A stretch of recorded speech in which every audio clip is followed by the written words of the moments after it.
Malaysia mungkin perlu ditantang perang. Kejahatan luar biasa ini sudah merengkuh berbagai lapisan masyarakat.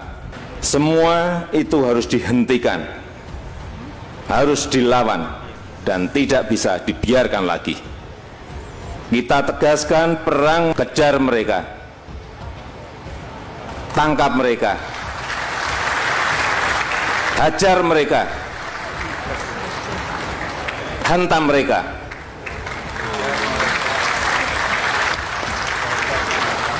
Kalau undang-undang memperbolehkan, dor mereka. Kalau ini dibiarkan, ini bisa kemana-mana, bisa melemahkan sendi-sendi kehidupan kita berbangsa dan bernegara. Dan kata-kata sudah tidak diperlukan lagi. Kita memerlukan tindakan-tindakan yang konkret, tindakan-tindakan yang nyata. Dengan kekuatan dan kecerdasan kita bersama, kita kejar, kita tangkap, kita hajar. Dimanapun ya, saya perintahkan untuk hadir dan memberantasnya. Saya ingin tegaskan, saatnya kita perang.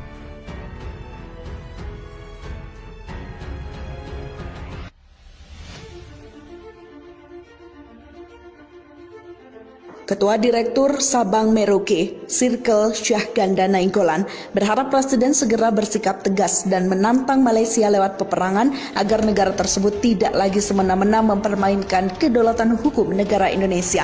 Ketiga PNS itu ditangkap saat tengah mengamankan 7 nelayan liar asal Malaysia yang kedapatan mencuri ikan di perairan tersebut. Sebelumnya, polisi Malaysia sempat melepaskan tembakan 2 kali dalam perairan sah milik Indonesia. Menurut Syahganda, selama ini kehormatan negara ataupun bangsa Indonesia sering diganggu sekaligus dilecehkan secara tidak hormat oleh Malaysia, bahkan diantaranya berupa pencaplokan batas wilayah negara serta penganiayaan fisik pada warga negara Indonesia yang dilakukan pihak Malaysia dengan sengaja dan berlebihan. Ia menganggap aneh mengapa presiden dari bangsa yang besar tidak berani menghadapi Malaysia untuk menantang peperangan. Kalau terus-menerus bersabar, kita hanya akan menjadi bangsa yang bodoh dengan presiden yang tidak berdaya melawan Malaysia, tambah Syahganda.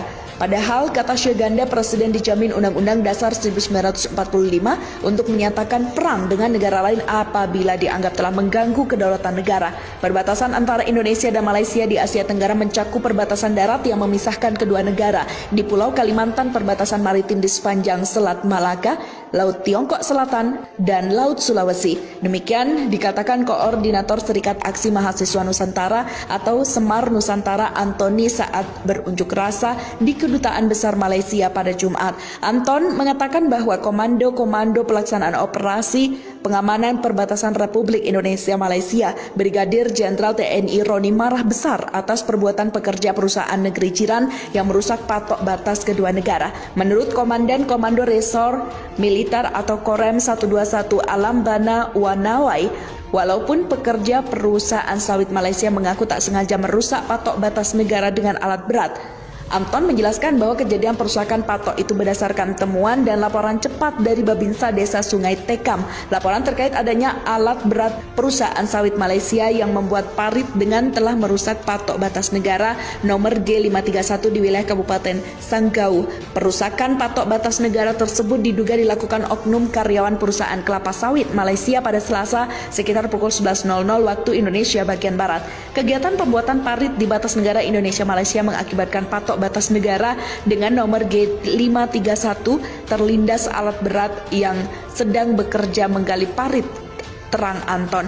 Menyikapi hal tersebut, kami yang bergabung dalam Serikat Aksi Mahasiswa Nusantara atau Semar Nusantara akan menuntut, pertama, mendesak Presiden Joko Widodo untuk memutus hubungan diplomasi Republik Indonesia dan Malaysia karena diduga perusahaan sawit Malaysia menyalahi aturan.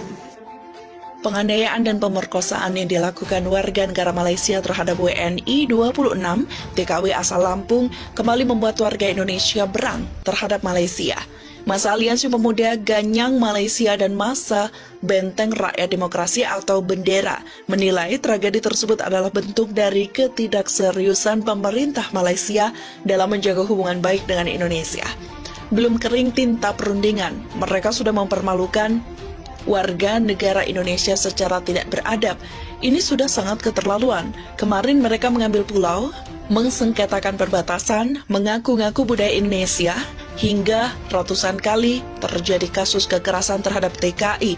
Mereka harus dilawan, ujar deklarator bendera Aldian Napitupulu di markasnya Jalan Diponegoro, Jakarta, Jumat kemarin. Menyikapi persoalan baru yang kembali membuat rakyat Indonesia geram terhadap Malaysia, pihaknya bahkan menyerukan pada seluruh bangsa Indonesia untuk menyingsingkan lengan baju berperang dengan Malaysia. Tidak hanya itu, bendera juga mengultimatum seluruh warga Malaysia yang ada di Indonesia agar dalam waktu 2 kali 24 jam segera meninggalkan Indonesia.